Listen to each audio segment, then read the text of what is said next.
Tavfiq ruhi o'chmas mash'al. 20 asrdagi eng oxirgi minutlarning jimjit uzishi bilan olamdagi ko'pincha kishilar 20 asrning tarixga aylanib ketishiga guvohchi bo'lib qolishdi. Yangi bir era, yangi bir asrning hayvatli qo'ng'iriqi dong urib dunyoni larziga soldi. Her qaysi alla, millatlar, qavmlar o'zining asrlik natija utuqlari va tajriba saboqlari haqida o'ylanishga ulgurdi. Yangi bir tong, yangi boshlanish asrlardan beri turli tuman qismatlarga duchor bo'lib kelgan bizdek qadimki madaniyatlik millatga qandoq tuyg'u bag'ishladi? 21 asrning qo'ng'iriqi kishini hayajonliq hislarga cho'mdiradigan aslatish, o'ylantirish va uyg'otish kuchiga boy yangroq sadosi bilan har bir xalqni necha ming yillik tarixiy kashmishlarni varaqlashga, duch kelgan hayot qismatlaridan idrokiy yakun chiqarishga, yangidan duch kelgan krizislarga chora amal izlashga, kelajagi ustida astoydil bosh qotirishga, nimaga aqida bog'lab, nimaga intilib yashashi kerakligi haqida ta'xirsiz izlanishga undadi. Shu qatorda bizmi tafakkur quvvatimizning va bilish iqtidorimizning yetishicha aslashga, o'ylashga va izlanishga tirishdik. Uzoq-uzoqlardan uzilib kelayotgan xilma-xil ovozlarni angladik. Biz ana tariximizning qorong'u jilg'illaridan anglangan xosiyatli ko'k bo'rining so'zib uvlashlariga quloq soldik. Quloqlarimizga tonish bo'lgan bu muqaddas ovoz bizning vujudimizni hayajon ilkida titratdi. Tomirlarimizdagi uyg'on, sovigan qonlarimizni qizitib, jo'shqin to'lqin yasadi. Biz ulug' bovimiz O'g'izxonning oppoq arg'amoq ustida g'oliblarcha o'ltirib jakarlagan ulug' farmoniga quloq soldik. Uning shirdak ho'kirab turib jakarlagan farmoni quloq tuvimizda jaranglab ketdi. Men sizlarga bo'ldim xoqon, elinglar yo bilan qalqon. Tamg'a bo'lsin bizga buyon, ko'k bo'ri bo'lsin uran. Biz Turan Shohi büyük bovimiz Alip Ertuğan'ın 100 minglagan uçluq qalpoqliq chavandozlarni agashtirib, Makkar Paris padişahlarının qo'shinlari bilan qonliq janggohda tutishganda arg'amoq etining echinishlik kishnigan ovozini eshitdik. Yer ko'k yosh to'kdi. Butkul Turan vodisi larziga kelib, uchar qanotlardan tatib gül giyahlağıcı elemlik feryat götürdü. Alip Ertuğ'a öldü mü? Vapasız dünya kaldı mı? Felek öcünü aldı mı? Endi yürek yırtılır. Biz muqaddas ötöken tig'ida o'ltirib jahon so'ragan bahodir qog'onlarimizning jangovar qo'shinlarini boshlab, Saddichinning shimolidagi bepoyon yayloq cho'llarda shunqordek parvoz qilib mag'rur talaffuzda oldi tarafda kun chiqishgacha, janubda kun o'ttirisigacha, orqa tarafda kun petishgacha ve shimolda tun o'ttirisigacha bu chegaralarning ichidagi butkul xalqlarning hammasi menga qaraydi. Beshi balani bosh akkuzdim, tizi balani tiz puktirdim. Saltanatimning surhayvisi to'rt atrofni qopladi degan g'olibona ovozini angladik. Biz danishman sultonimiz Tutuq Bo'raxonning jo'shqinlik urg'ib turgan qip-qizil xoqoniya bayrog'ini O'ttira Osiyoning osmonida hayvat bilan qandoq lapildatganligini ko'rdik. Qashqada yangrab butkul Tarim vodisini qoplagan mungluq azan ovozini angladik. Biz la'natgarda Afaq G'oja 17-asrning oxiri Junqor qo'shinlarini Saidiya saltanati ustiga boshlab kelganda, urkib cho'l jaziralarga qochgan mazlum xalqning ochzorlikda qilgan nolasini angladik.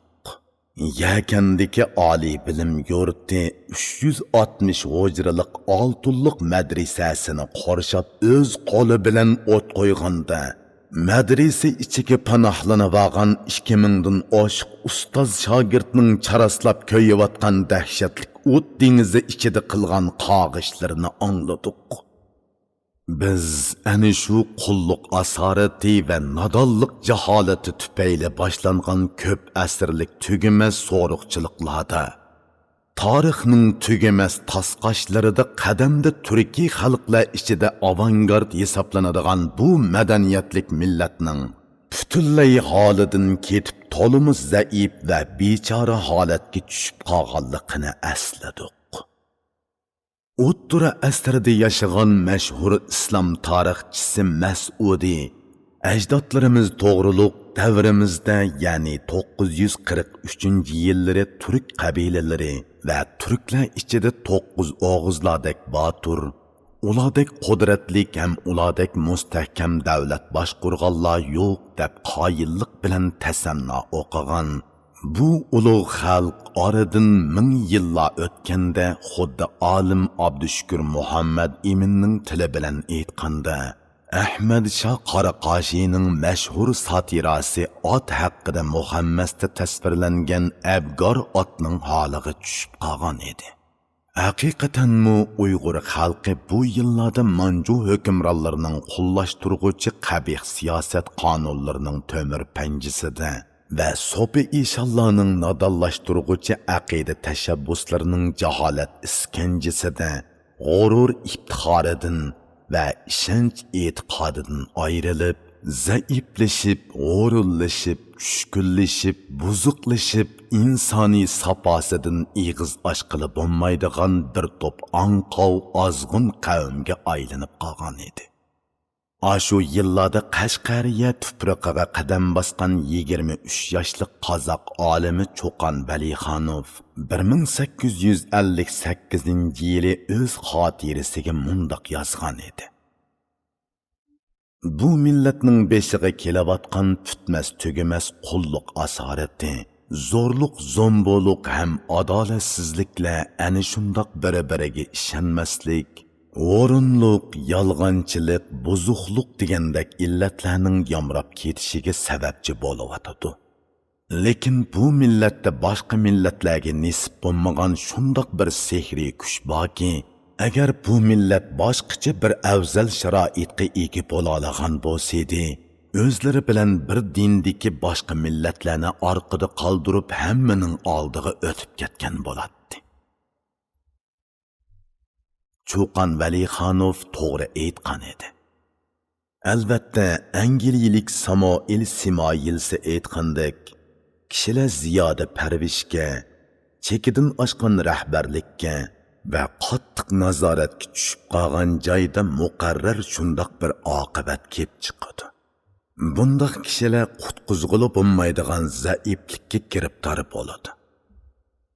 Tayinib kelgan muqaddas e'tiqod to'riklarini qo'rtiyab kavoq qilib qo'ygan, nur chechib kelgan ma'rifat mash'allarini bo'ron so'qib xira qilib qo'ygan bu xalqning nodon qiz o'g'illari buningdan 100 yil ilgariki kona asrdan yangi asrga atlashning xosiyatini qilcha his qilolmagan, asr olmish paytida yangragan qo'ng'iroq sadosini ozroqmi anglayolmagan edi. Ayni chog'da ko'tarilgan yangi asr quyoshining tunji oltin nuriga so'yinish ilkida cho'manmagan edi. Demak, 19-asrdan 20-asrga jahondan bexabar holda qulluq kishanlarini sharoqshitib, nodonlik jandallarini so'rishib kirib kelgan Uyg'ur xalqi insoniyat olamida yuz berayotgan imperiya urushlaridan, ozodlik harakatlaridan, ilm ma'rifat yengiliklaridan tamoman xabarsiz edi. Zulmat quyullari cho'gilab tinmagan bu qadimki tuproq, g'aflat uyqusiga g'arq bo'lib ketgan bu qadimki xalq, yangi tarix yarata oladigan shir yurak azamatlarining va yangi to'lqin qo'zg'ay oladigan o't yurak o'g'lonlarining o'ttirig'i chiqib o'zlarini bu kulpatlik taqdirdan qutuldirishini to'limi orzu qiladi. 20 asrning beshida aka uka Musaboyevlar ochgan yangicha fanniy maktablar, Abduqodir Domollam ep kelgan jadidizm tashabbuslari, Qumul tog'larida yongan inqilob yolquni, Muhitila o'g'illarining qilichida yaltiragan quyosh nuri, Abduxoliq Uyg'ur tovlagan o'yg'itish cho'qonlari, Mamteli apandi qo'zg'agan yangi ma'arif harakati, qutluq shavqi chiqargan gazet jurnallar bu qadimki tuproqning unutilgan shuhratini tiklash, qadrini yo'qotgan bu qadimki millatning insoniy izzatini tiklash yo'lidagi tarixiy urinishlar edi. E'tiqod jihatdagi sofliqni va madaniyat jihatdagi an'anaviy izchillikni yo'qotib jaholat dashtida tingirqab turgan, qulluq va mahkumluq psixikasiga asir bo'lib xor va zabulluq ko'chisida o'malab yurgan bu xalqni degendila uzilmas ma'naviy rishtiga ega qilib uyushtirish va o'rtaq milliy orzu yo'lini bo'ylab mengishga yetaklash haqiqatan mushkul edi. Shundoqdimi tirishchanlik va qizg'inlik unumini ko'rsatdi. Bu mazlum xalqning o'z taqdirini o'zi belgilash, o'zining insoniy qadr-qimmatini tepib yashash, ishonch e'tiqodini mustahkamlash, ilm ma'rifat mash'allarini yelinjitib nodonlikning qora qo'lidan qutulish yo'lidagi tarixiy urinishlari to'lqin yasadi. Bu tarixiy urinishlar mayli qandoq natijalangan bo'lsin, xalq bu jarayonda nimaga aqida bog'lab, nimaga intilib yashash kerakligini dastlabki qadamda tonib yetdi. Natijada milliy o'zlik ingimizda zamonning talabiga moslashqudak darajada bo'lmasa-mu, har holda ilgiriki yillardagiga selishtirganda kishini umidvor qiladigan uyg'onish to'lqinlari shakllandi.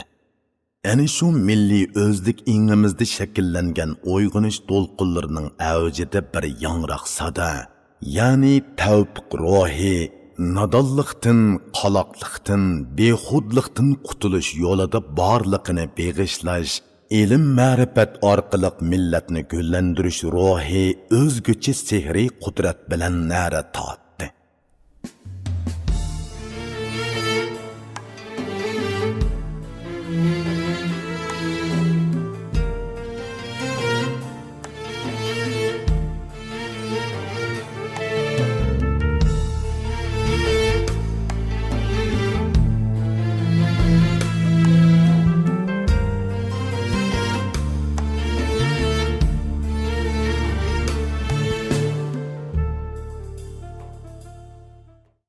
O'yg'on xalq yurtingni sen qutuldur, maktab bilan chirog' yoqqin nur to'ldur. Betsun endi zulmet davri istibdod, qora kundin shum taqdirdin bol ozod. 20-asr tariximizdagi ulug' ma'arifchi, talantliq tashkilotchi, o't yurak kompozitor va shoir Mamteli apandi Tavfiq o'zining qisqa ammo qismatga boy sholliq hayotida haqiqiy ma'arifchiga xos fidokor obrazi, inqilobchiga xos jangovar ruhi, tashkilotchiga xos puxta harakati, jangchiga xos qaysar xarakteri va san'atkorga xos mag'rur xislati bilan tilloda doston qilg'udek ulug' ishlarni vujudga chiqarib, yolqulluq maktab naqshi marishlarini ijod qilib, o'z aqidasi yo'lida ko'yib kul bo'lib, ruhiyat tariximizdagi qimmatlik angushtar tavfiq ruhini yangratib, milliy o'zlik ingimizda shakllangan uyg'onish to'lqinlarining avjiga bir yangroq un qotdi. Ma'naviyat osmonimizga bir o'chmas mash'al yoqdi. Bu ulug' ruh go'yo o'chmas mash'alga o'xshash bizning izdinish yo'llarimizda doim nur chechib turadi. U bir muqaddas sado sifatida bizni nimaga aqida bog'lab, nimaga intilib yashash kerakligi haqida har doim ogohlantirib turadi va umidvorlik, fidokorlik bilan yashashga ilhomlantiradi. 21 asrning tunji tong quyoshi o'zining ilhom baxsh jilvasi bilan xalqimizning qalb qasridan o'rin olgan qimmatlik angushtar tavfiq ruhini va bu ruhning yaratquchisi bo'lgan Mamtili apandi tug'ilguniga to'p-to'g'ri 100 yil bo'lganligini esimizga soldi. Biz barliqini ona xalqiga beg'ishlagan bu buyuk o'g'lonning 100 yillik tavallutini qandoq xotirlaymiz? Hissiyotliq nazm qo'shoqlarni putib qo'yish, qabrisini ziyorat qilib tuproq beshiga guldastalar qo'yish, xotirlash so'rinlarini tashkillab hayajonliq nutq ta'sirotlarni so'zlab qo'yishdek umumlashgan odat bo'yicha xotirlaymizmi yoki aqida gulzoridan tafakkur gulshinidan hikmat guldastillari rastlab uning sharafiga ataymizmi yoki bo'lmasa tavfiq ruhining mohiyati ustida izdinib uni hayot faoliyatimizda izchillashtirib yashaymizmi? Bu har kimning aqida e'tiqodiga, aql iqtidoriga va g'ayrat jasoratiga bog'liq masala albatta.